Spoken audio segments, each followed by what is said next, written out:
और साथ इसका एक रिकैप भी कर लें। जी बेटा, हमने अभी तक नंबर्स को पढ़ा है मुख्तलिफ फॉर्म्स के अंदर। मिसाल के तौर पे एक नंबर है 1000, या हम इसको 4000 कह लेते हैं। एक नंबर है 4000, 40,000, ये 40,000 नंबर है। तो बेटा इस नंबर को हम इस तरह से भी लिख सकते हैं, इस नंबर को हम 4.0 मल्टीप्लाई बाय 10 की पावर 1 2 3 4 ऐसे भी लिख सकते हैं। इसी नंबर को हम 200 का स्क्वायर भी लिख सकते हैं। लिख सकते हैं ना इसी नंबर को 200 का स्क्वायर। इस फॉर्म को हम बोलते हैं एक्सपोनेंशियल फॉर्म। इस फॉर्म को हम बोलते हैं ऑर्डिनरी नोटेशन, जो हमारा अंदाज है लिखने का, ऑर्डिनरी नोटेशन। और इस फॉर्म को हम बोलते हैं साइंटिफिक नोटेशन। ये साइंटिफिक नोटेशन है, ये ऑर्डिनरी नोटेशन है, और ये एक्सपोनेंशियल नोटेशन है। अब इस वक्त हम कंसर्न है एक्सपोनेंशियल नोटेशन से। जब भी एक्सपोनेंशियल नोटेशन में नंबर को लिखा जाता है तो कोई नंबर x होता है और उसकी कोई वैल्यू e होती है। ये x कहलाता है बेस और ये e कहलाता है एक्सपोनेंट। और इसको हम बराबर कर देते हैं फॉर एग्जांपल a के, तो इस a को लॉग में बोलते हैं आर्गुमेंट। जब आपने इस नंबर को कन्वर्ट करना होता है लॉगरिदमिक फॉर्म में, तो आप लेते हैं लॉग ऑफ बेस। बेस आपकी क्या है, यहां पे x है। Log of base x argument a is equal to e। मैंने पहले बताया था आपको कि लॉग जो है वो एक्सपोनेंट्स का लॉ है। तो इसके अंदर हम असल में क्या कैलकुलेट कर रहे होते हैं, इस बेस के लिए किसी आर्गुमेंट के मुताबिक एक्सपोनेंट्स की वैल्यू। अभी तक हमने जो एक्सपोनेंट्स की वैल्यूज पढ़ी हैं वो या तो 1/2 की शक्ल में है, ये कम कम आती है, या वो 2 4 3 होल नंबर्स की शक्ल में आती है। लॉग हमें ये एक्सेस देता है कि हम एक्सपोनेंट्स की वैल्यूज पॉइंट्स में या डेसिमल्स में ले। मेरा नहीं ख्याल कि हम इस दफा 8th क्लास में इसको कवर करेंगे डेसिमल वाली वैल्यूज को, लेकिन बहरहाल लॉग हमें ये एक्सेस देता है। हमारे पास एग्जांपल है 64 इज इक्वल टू 8 का स्क्वायर। यहाँ पे बेस 8 है, ये बेस 8 है और एक्सपोनेंट 2 है, तो log of base 8 argument 64 is equal to 2। एक क्वेश्चन इसका बाकी है, हम उसको भी कर लेते हैं। क्वेश्चन नंबर 4, 10 का स्क्वायर इज इक्वल टू 100। 10 का square is equal to 100। Myra मुझे बताएगी, मायरा बेटा इसमें बेस क्या है?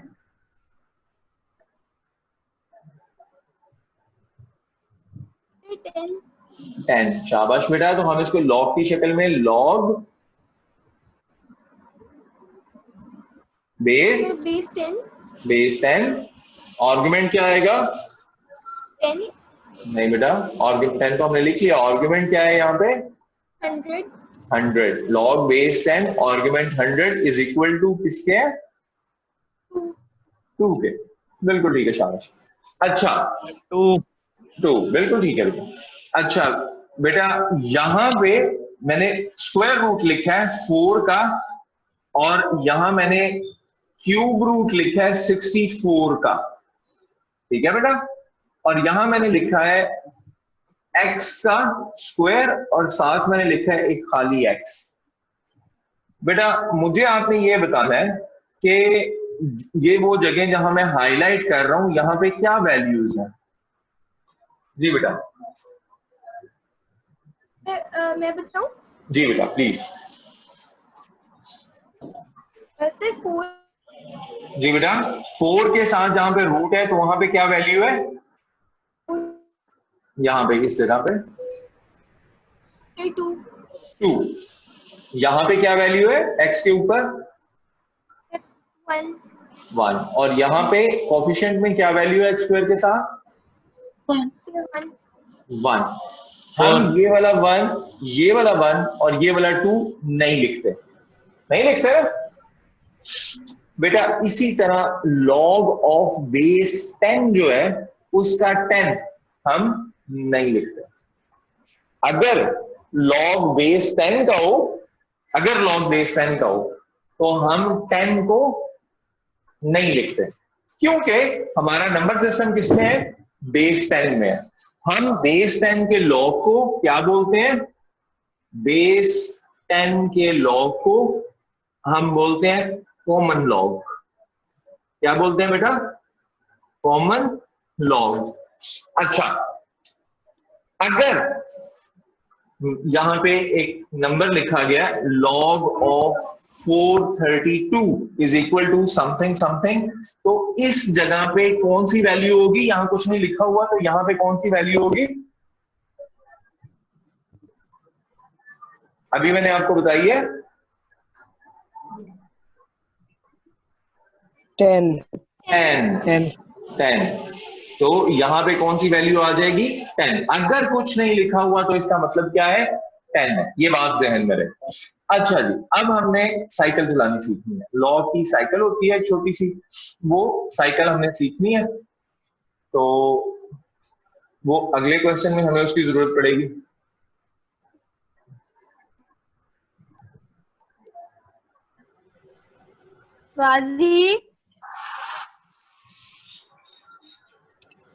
जी बेटा, हमारा क्वेश्चन है log of 327 is equal to 3। वो ये कह रहा है कि इसको कन्वर्ट करें। पहले हमने कन्वर्ट करना सीखा है ऑर्डिनरी और एक्सपोनेंशियल नोटेशंस को लॉगरिदमिक अंदाज में। अब हमने कन्वर्ट करना है लॉगरिदमिक नोटेशंस को ऑर्डिनरी और एक्सपोनेंशियल अंदाज में।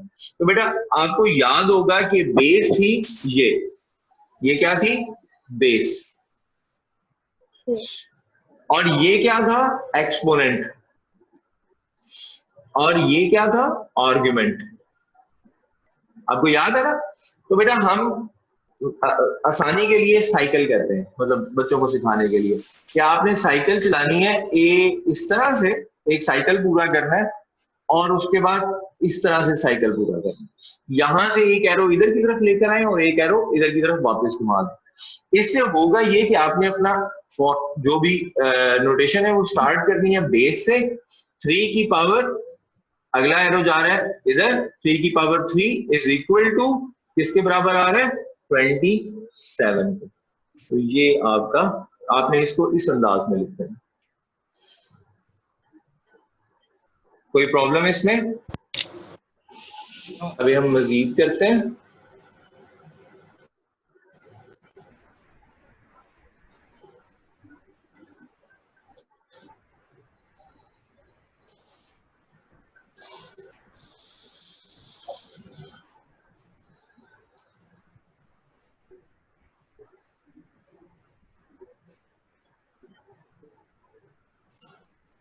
जी बेटा, log of 981 is equal to 2।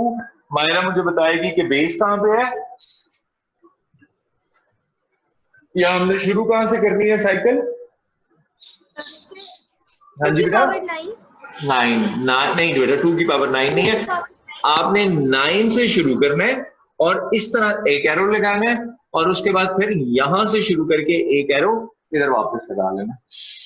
9 से शुरू करना है, बेस 9 है तो 9 का स्क्वायर इज इक्वल टू 81। हम दोबारा ट्राई करते हैं।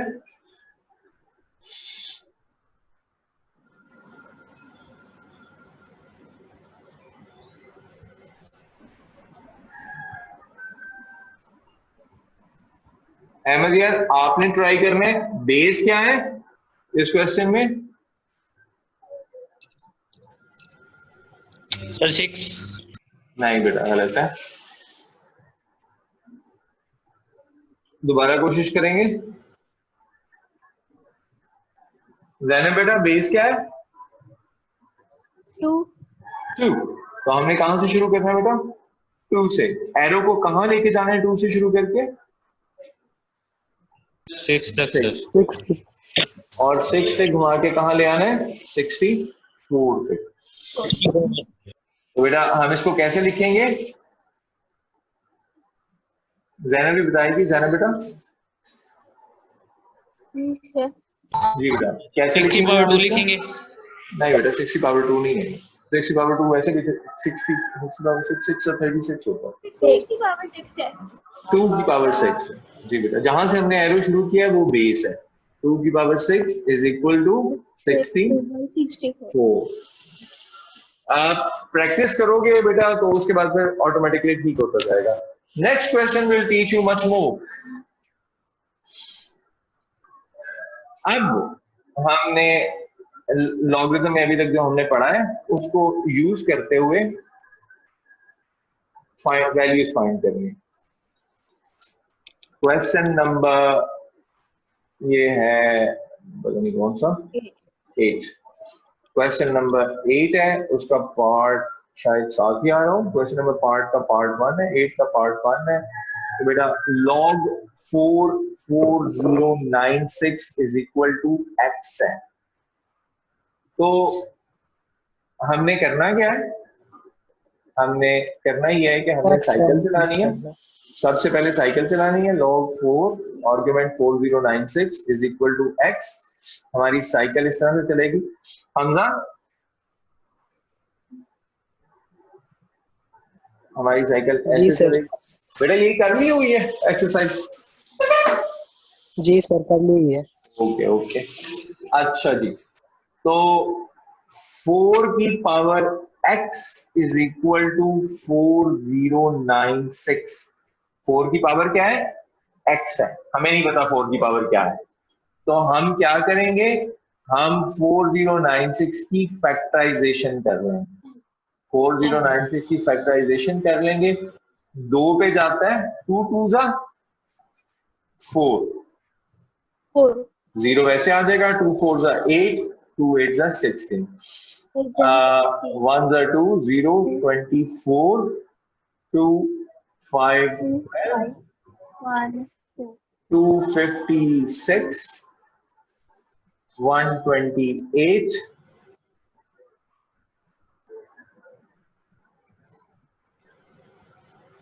64, 32, 16, 8, 4, 2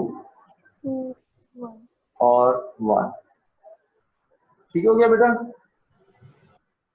यहाँ पे सब में 2 आना है तो वो 2 लगा देते हैं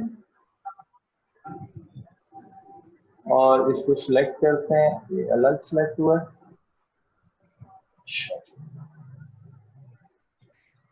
जी बेटा, तो ये हमारा फैक्टराइजेशन है। हमें बेस चाहिए कौन सी? बेस चाहिए हमें 4। हमें दूसरी साइड पे भी बेस क्या लानी चाहिए? 4। तो बेस 4 लाने के लिए हम क्या करेंगे? बेस 4 लाने के लिए हम दो दो उसको इकट्ठा कर लें।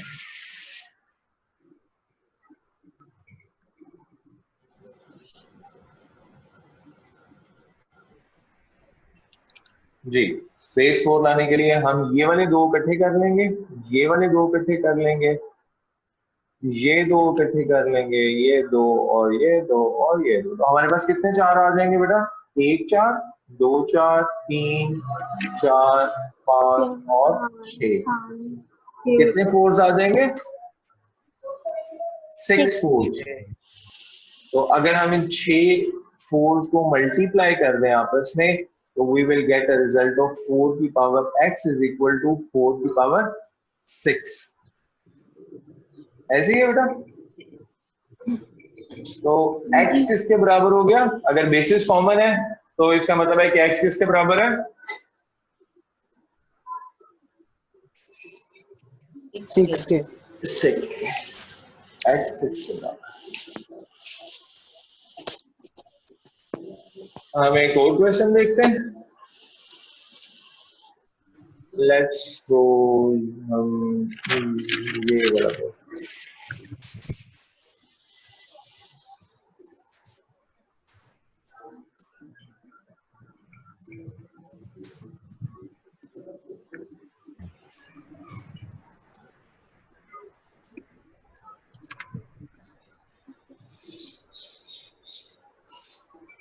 जी बेटा, आने से कोई नोट डाउन करता है साथ साथ?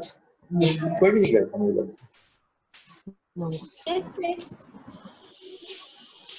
हमने साइकिल चलाई बेटा, यहाँ पे x की पावर कितनी आ रही है 4 इज इक्वल टू किसके है 6 5 6 1 करनी है, दोबारा फैक्टराइजेशन है। 6 5 6 1 को पकड़ते हैं और फैक्टराइजेशन कर देते हैं। 2 पे जाते ही नहीं तो सॉरी 6 1 7 6 6 12 1 13 और 5 18 6 3 18 तो 3 के टेबल में ये आता है, इसलिए 3 का रीजन है। तो 3 2 6 3 1 3 3 8 20 पे जाते हैं। हाँ सॉरी 3 7 21 सर 3 3 पे 7 जाते हैं। हाँ जी जाता है, बिल्कुल जाता है। 3 7 21 3 2 6 और 3 9 27 3 2 6 3 4 12 3 3 9 243 3 की पावर 5 है, तो हम वैसे यहाँ पे लिख भी सकते हैं 3 की पावर 5 जमा 3 की पावर 3 इज इक्वल टू 3 की पावर 8। तो लेकिन बार अब हम चूंकि कर रहे हैं तो पूरा करते हैं। 3 8 24 1 3 3 2 6 7 21 3 9 27 3 3 9 and 3 1 3। अच्छा जी, अब हमें चाहिए पावर 4, तो हम यूं करते हैं x की power 4 is equal to 3 multiply by 3 multiply by 3 multiply by 3 multiply by 3 multiply by 3 multiply by 3 multiply by 3 ले लेते हैं। ठीक है बेटा, तो हमारे पास कितने 3s आ गए हैं 8। अगर हम इन 3s को क्लब कर दें और इनके 4 ग्रुप्स ले लें, हमारे पास ये बन जाएगा 9 multiply by 9 multiply by 9 multiply by 9 is equal to 9 की power 4 is equal to x की पावर 4। पिछले क्वेश्चन में हमने बेसिस कॉमन की थी, आपने नोट किया पिछले क्वेश्चन में हमने बेसिस कॉमन की थी, हमने 4 की वैल्यू को कॉमन कर लिया था।